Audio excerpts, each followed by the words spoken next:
Hey, everybody. 2 days in a row. You should be proud of me with all the kids at home. So, I told you guys yesterday, I'm so pumped up about this book I'm reading. It's called The Energy Bus by John Gordon. I have no affiliation to him, but when I like to read stuff, if I find stuff that's good, I love to share it. I know I've done different series on different books that I've been reading. So, today I want to discuss a couple concepts out of chapter 2 and 3. Chapter 2 and 3 were really short, so I just figured I'd put it into one live. As I mentioned yesterday, there are some major takeaways from this book. There's things that you can apply in your life every single day. Maybe you're not going through a lot of negativity, but you just feel like you need something different in your life and you want things to change.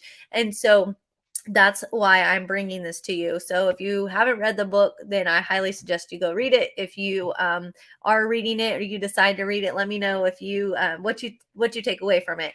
If you're watching this live, as always, give me hashtag live in the comments. If you catch it afterwards, give me a hashtag replay. That would be awesome. So chapter 2 is called Good News and Bad News. As I talked about on the first chapter, George had a flat tire and it made his whole day turn into a downward spiral of negative events.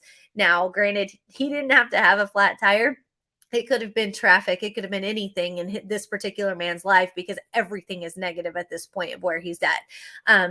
Practically with that flat tire, it caused him to feel like he was going to miss his meeting, which then was going to lead him to get fired because he had let so much negativity take over his life. And that's the point of where he was at. His job was ready to let him go because they were sick and tired of his negativity. His wife was completely over him, his attitude, and she pretty much gave him the ultimatum that if he didn't fix his life, that she was leaving him. She was tired of the negative energy. She was tired of the toxic environment and what was happening in their home. So in chapter 2, he goes to the tire shop and they get ready to fix his flat tire. And the guy comes out and he's like, hey, I got good news and bad news. And he said, if you would have not had a flat tire today, you would have actually probably ended up dying because your brakes were completely shot. So he let him know, like, the flat tire saved your life, which is crazy because so many times when we have these negative things going on, when we have misfortunes happen and we have that inconvenience happen, we're so torn up by it that we don't realize maybe it happened for a reason. And so that's what the mechanic goes on to tell him is the good news is the flat tire saved your life, which was it was completely horrible for him, but it goes back that to the fact that everything happens for a reason. Every little moment that happens in our life happens for a reason, and it was for the reason being that it wasn't time for his life to end. Even though he didn't think of it like that, it was just an inconvenience. He felt like everything else was ending because of this flat tire. So when you're facing those negative thoughts and those misfortunes, remember that it's likely because there's a reason behind it. After George leaves the tire shop, he has to walk home, which was a really long walk. And through this walk, he starts reflecting on his life. He thinks about all the potential that he knows that he has within himself and how it just keeps being wasted because he's allowed this negativity to control every bit of his life and his attitude and what's going on. And so when he met Joy, the bus driver in chapter 1, it was because of his misfortunes. And he was totally turned off by her. She was so annoying. He was hating the fact that he even had to be on this bus with her. But because he met her, it made him start thinking about his life and it tapped into his emotions and made him realize that it was time to snap out of it.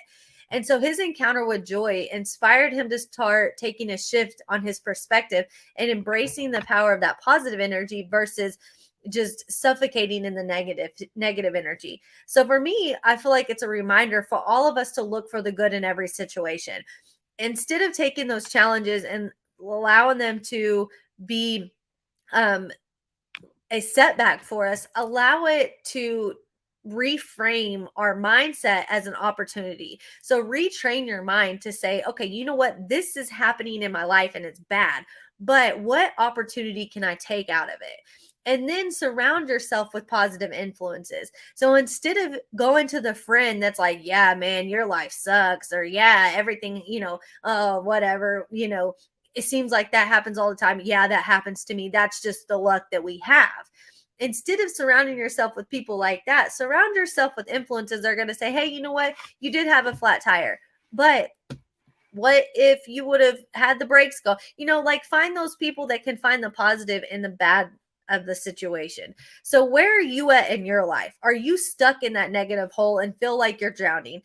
Your bills are stacking up, your car broke down, your spouse is ready to leave you. If that's where you're at, that's okay, because you know what? There's still hope for you. You can change this. You can change your perspective on life. You can take charge of what's happening. Every time a bad situation happens, remember, like I said, I think I've said it like 3 times, there is a reason for it. And there is something that you can do and you can find within it to make positive. So, where do you start though? You start by setting clear goals and creating a clear vision to keep you focused and motivated on positivity.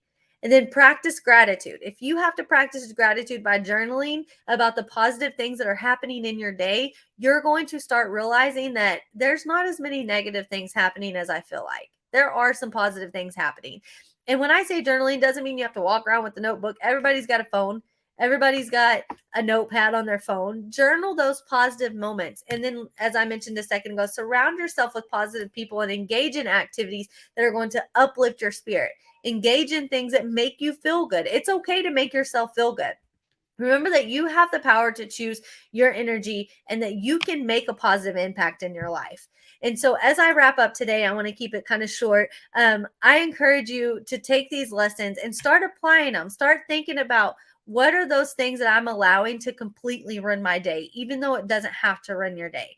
Find a way to embrace that power of positive energy and set your vision and choose your own happiness. You are the driver. I'm going to say that probably every single live I do, but you're the driver. And with that, you can create that ripple effect of positivity instead of creating the ripple effect of negativity, and make a difference in the life around you. If you haven't seen the picture of the matches, there's a picture of matches floating around on social media right now. And it's like there's 10 matches and these 5 are on fire, but this one decides to just this one over here decides to just drop itself down. So all of these are on fire, and then this match decides to drop itself down from the rest. So what happens is it doesn't burn, and it stops the burn from over here. So these are all lit up. This one says, you know what? I'm getting out of this line. I'm not fixing to get burnt. And then it stops everything else behind it from getting burnt. And so that's the same thing in our life. This may be the burn, but you have the power to step back and stop the burn from happening anymore. So choose to make that change in your life. So that's all I have for you. I'm Kaylee. I'm the teacher of finances. I hope you took some value out of this. If if you relate to it, or if it is relatable, drop me a favorite emoji. Give me some fire, like you're a step out of the line of fire, or whatever it is. Just let me know what you took away from it. So I hope you have a wonderful weekend. I'll see you guys next time, and thank you for joining.